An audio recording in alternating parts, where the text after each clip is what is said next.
All right, what's the question? All right. Tell us about how the resume process and the interview process was for your first job.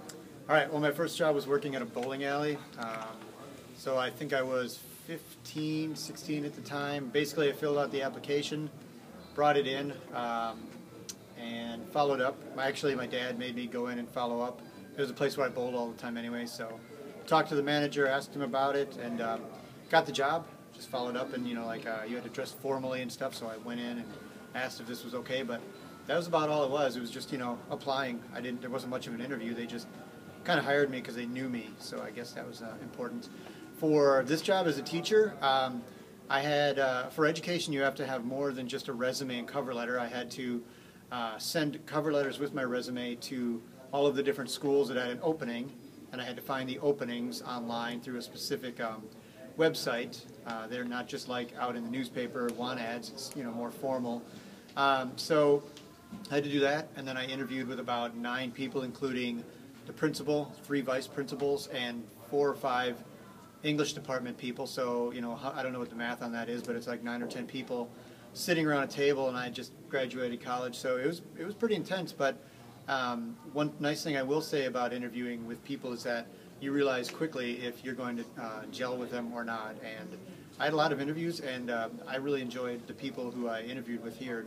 They must have liked me too because they hired me. So, but also for teaching, I had to have this big binder of like everything I had done in college because I hadn't taught yet. So I had to look at like lesson plans that I had taught and like what my strategy is going to be for discipline and that kind of thing. So I had to do all that.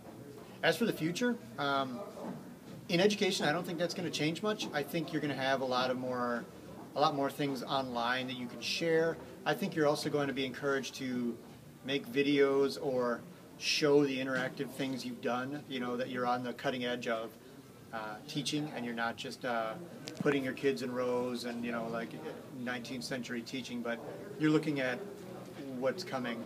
As for the rest of businesses, I think you're never going to get around talking to somebody. I think it's going to be helpful if you know somebody or you show your interest, but I think you're going to find that you need to learn how to kind of hack interviews, in that find what their buzzwords are and what they're looking for and plug those in.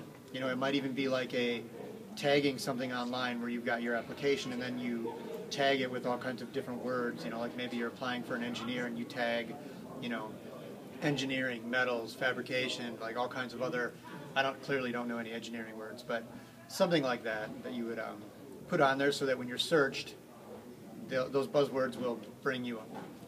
That's what I think. Thank you very much.